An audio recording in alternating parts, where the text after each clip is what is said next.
चाहे कितने ही सगे हों, इन तीन लोगों पर कभी विश्वास नहीं करना चाहिए। एक समय की बात है। मध्य देश में एक सुंदर नगर था। इस नगर में एक चोर रहता था, जो छोटी-मोटी चोरी करके अपने परिवार का पालन पोषण करता था। लेकिन इन छोटी चोरियों से उसका घर का खर्च पूरा नहीं हो पाता था। एक दिन उसने सोचा, पाप तो पाप होता है, चाहे छोटा हो या बड़ा। अगर पकड़ा गया तो सजा भी एक जैसी ही मिलेगी। तो क्यों ना मैं कोई बड़ी चोरी करूं। इस विचार के साथ उसने नगर के राजा के खजाने को लूटने की योजना बनाई। रात होने पर वह बड़ी चालाकी से राजमहल में घुस गया और उस जगह पहुंच गया जहां राजा का खजाना रखा था। लेकिन वहां का दृश्य देखकर वह चौंक गया। खजाने पर सख्त सुरक्षा थी और कई सैनिक पहरा दे रहे थे। इसे देखकर चोर के मन में डर बैठ गया। उसने सोचा, यहां चोरी करना तो मौत को न्योता देने जैसा है। अगर मैंने कोशिश भी की तो बच नहीं पाऊंगा। चोर ने खजाने को छोड़ने का फैसला किया, लेकिन खाली हाथ लौटने का मन नहीं था। उसने सोचा, क्यों ना राजा के शयन कक्ष में जाकर उनके राजवस्त्र चुरा लूं। अगर मैं राजा के वस्त्र पहन लूं, तो पहरेदार मुझे राजा समझेंगे और मेरा काम आसान हो जाएगा। इस योजना के साथ वह राजा के शयन कक्ष की ओर बढ़ा। वहां पहुंचकर उसने धीरे से पर्दा हटाया, लेकिन अंदर का दृश्य देखकर वह चौंक गया। राजा गहरी नींद में सो रहे थे और उनकी रानी पलंग पर अर्धनग्न अवस्था में बैठी हुई थी।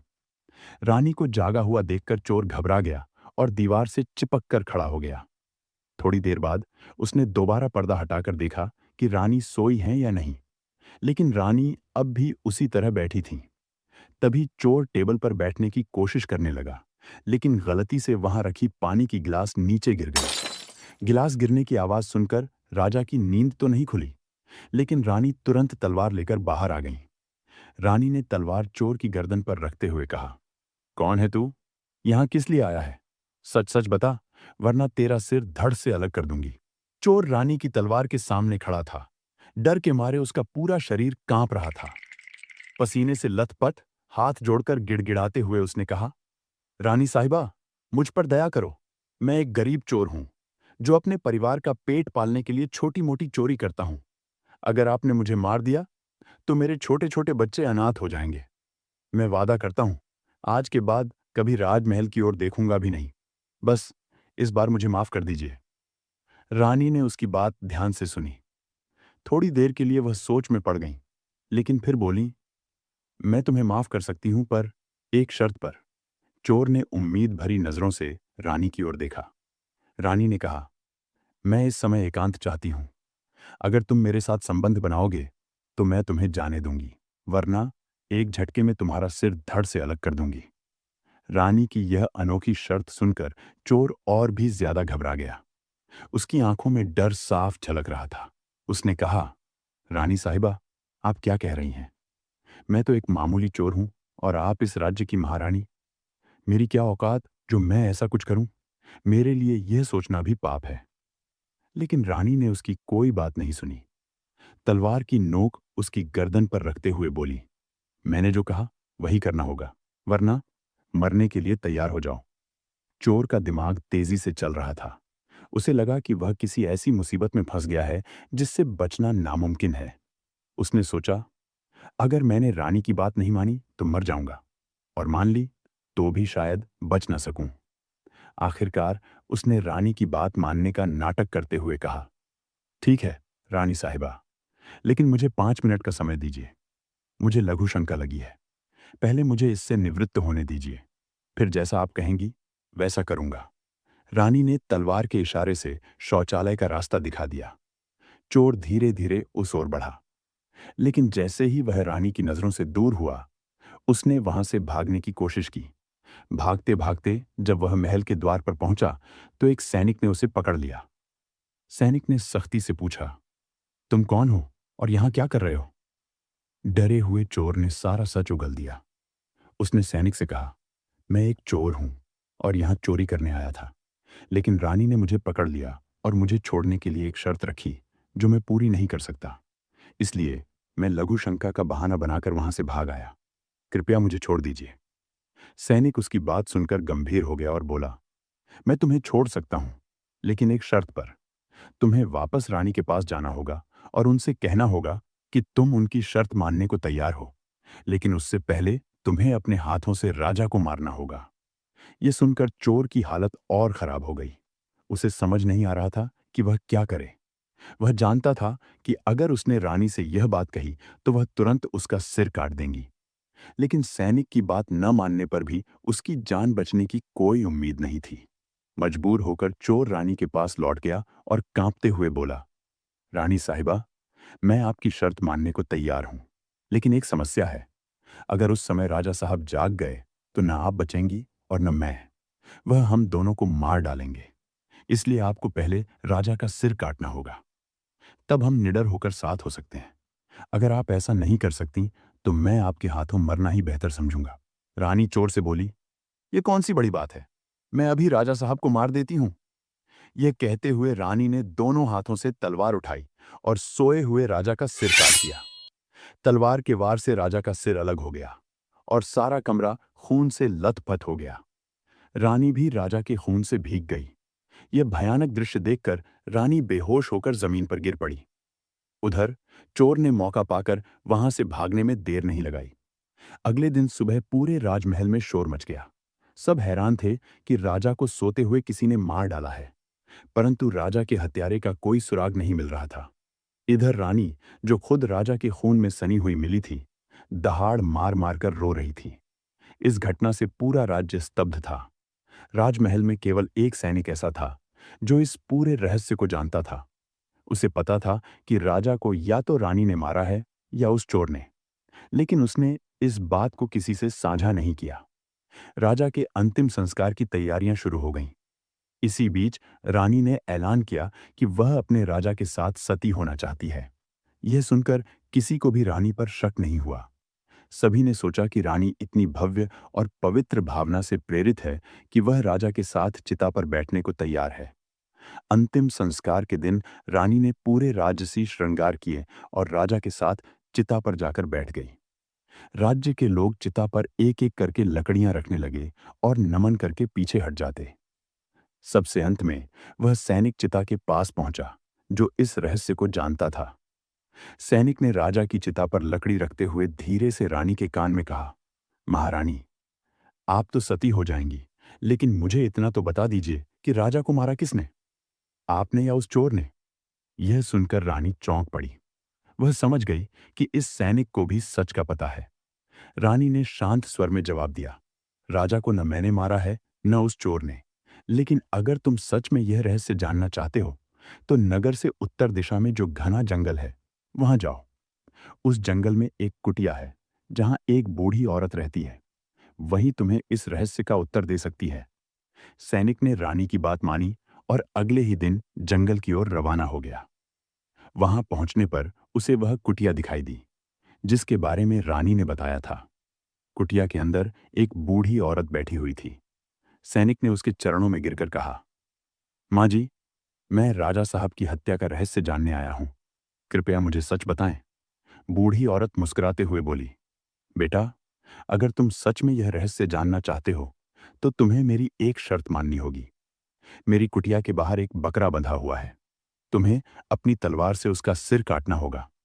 जैसे ही तुम बकरे का सिर काटोगे, उसकी दाढ़ जमीन पर गिर जाएगी और सिर हवा में उड़ने लगेगा। फिर तुम्हें उस बकरे के सिर के कान पकड़कर लटक जाना होगा। बकरे का सिर तुम्हें उस जगह ले जाएगा जहां तुम्हारे सवाल का जवाब छिपा है। वहां पहुंचकर तुम्हें पता चल जाएगा कि राजा को किसने मारा। सैनिक ने बूढ़ी औरत की बताई हुई बात मानी और कुटिया के बाहर बंधे बकरे का सिर तलवार से काट दिया। जैसे ही बकरे का सिर कटा, वह हवा में उड़ने लगा। सैनिक ने झट से बकरे के कान पकड़ लिए और वह सिर उसे उड़ाकर एक भयंकर जंगल के बीचों बीच ले गया। वहां एक विशाल गुफा के द्वार पर बकरे का सिर जमीन पर आकर रुक गया। सैनिक ने आसपास देखा, लेकिन जंगल सुनसान था। न कोई मनुष्य, न कोई जानवर। उसने सोचा, इस वीराने में भला मुझे राजा की मौत का रहस्य कौन बताएगा। वह गुफा के द्वार पर खड़ा सोच ही रहा था कि तभी शाम ढल गई। दरअसल वह गुफा एक राक्षस की थी जो अपनी बेटी के साथ वहां रहता था। उस समय राक्षस भोजन की तलाश में जंगल में गया हुआ था और गुफा के अंदर केवल उसकी बेटी मौजूद थी। जैसे ही राक्षस कन्या को किसी मनुष्य की गंध महसूस हुई, वह तुरंत गुफा के द्वार पर आ गई। उसने देखा कि एक बलशाली और सुंदर नौजवान वहां खड़ा है। उसे देखकर उसने सोचा, अगर इसे खा लिया तो मेरी भूख मिट जाएगी, लेकिन अगर इसे जिंदा रखूं तो यह मेरे बहुत काम आ सकता है। यह सोचकर राक्षस कन्या ने तुरंत एक सुंदर युवती का रूप धारण कर लिया। वह इतनी खूबसूरत दिख रही थी कि सैनिक ने अपने जीवन में ऐसी स्त्री कभी नहीं देखी थी। जैसे ही उसने उस रूपवती को देखा, वह उसके सौंदर्य पर मोहित हो गया। लड़की ने उसे अपनी ओर आकर्षित करते हुए कहा, डरो मत, मैं तुम्हें किसी तरह का नुकसान नहीं पहुंचाऊंगी। अंदर आओ, मेरे पास सुरक्षित हो। सैनिक उसके झांसे में आ गया और वह उसे गुफा के अंदर ले गई। वहां उसने सैनिक के साथ बहुत प्यार से बात की और उसे अपनी ओर पूरी तरह से वश में कर लिया। रात गहराते ही राक्षस कन्या ने सैनिक को बचाने के लिए उसे एक मक्खी बना दिया और दीवार पर चिपका दिया। कुछ ही देर में राक्षस वापस आ गया। गुफा में घुसते ही उसने हवा को सूंघते हुए कहा, मुझे किसी मनुष्य की गंध आ रही है। क्या यहाँ कोई इंसान आया है? राक्षस कन्या ने तुरंत बहाना बनाते हुए कहा, पिताजी, आप भी कैसी बातें कर रहे हैं? हमारे होते हुए यहाँ कोई मनुष्य आने की हिम्मत कैसे करेगा? अगर कोई आया भी होता तो मैं उसे कच्चा चबा जाती।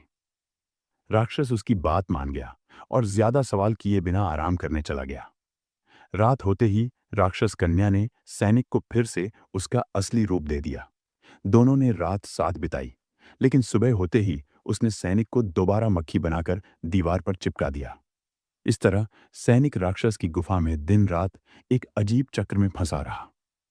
वह रात में इंसान बनता और सुबह होते ही मक्खी बना दिया जाता। कई दिन बीत गए और सैनिक को अब अपनी पत्नी और बच्चों की याद सताने लगी। हालांकि वह राक्षस कन्या के चंगुल से बाहर निकलने का कोई उपाय नहीं ढूंढ पा रहा था। फिर एक दिन सैनिक को मौका मिल गया और वह किसी तरह रात के अंधेरे में गुफा से भाग निकला। वह लगातार भागता रहा और कई दिनों के बाद अपने नगर पहुंचा। अपने घर लौटकर वह बेहद खुश हुआ। अपने बच्चों को देखकर उसकी आंखें भर आईं। उसने मन ही मन सोचा, अच्छा हुआ जो मैं वहां से भाग आया। पता नहीं वह लड़की मुझे कब तक मक्खी बनाकर रखती। घर पहुंचकर उसने राहत की सांस ली और अपने परिवार के साथ कुछ दिन बड़े ही सुख शांति से बिताए। लेकिन समय बीतने के साथ साथ उसकी जिंदगी फिर बेचैन होने लगी। उसे बार बार उस राक्षस कन्या की याद सताने लगी। उसकी खूबसूरती, उसका मोहक रूप, उसकी बातें, सब कुछ सैनिक के दिल और दिमाग में घूमने लगी। अब सैनिक दिन रात उसी के ख्यालों में खोया रहने लगा। उसके बिना उसे न तो खाना अच्छा लगता, न ही पीना। हर समय उसके मन में यही बात चलती रहती कि वह उस लड़की से दोबारा कैसे मिलेगा। उसकी तड़प बढ़ती ही जा रही थी।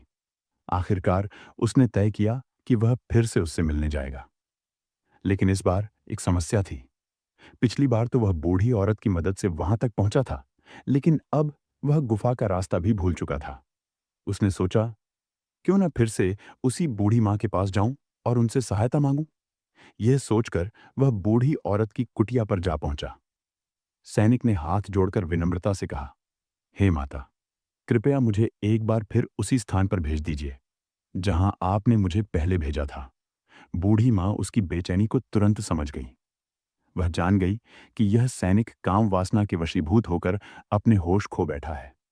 बूढ़ी औरत ने गंभीरता से कहा, बेटा, पहले तो मेरे पास एक बकरा था जिसके कान पकड़कर तुम वहां तक चले गए थे, लेकिन अब मेरे पास वह बकरा नहीं है। अब मैं तुम्हें वहां कैसे भेजूं? सैनिक ने तपाक से कहा, हे माता, मैं जीवन भर आपका गुलाम रहूंगा। बस एक बार मुझे उस लड़की से मिला दीजिए। बूढ़ी औरत ने कहा, अगर तुम्हें वहां जाना है तो इसके लिए तुम्हें अपने बेटे को मेरे पास लाना होगा।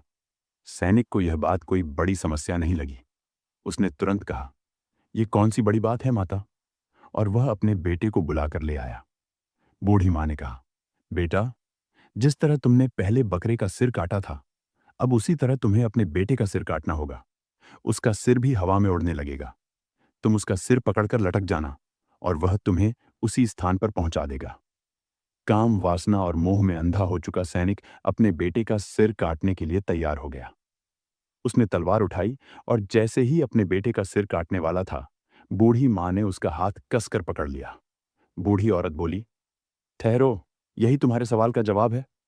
उसने आगे कहा, सुनो बेटा, चाहे कोई कितना भी अपना क्यों ना हो, इन 3 बातों से हमेशा बचकर रहना चाहिए।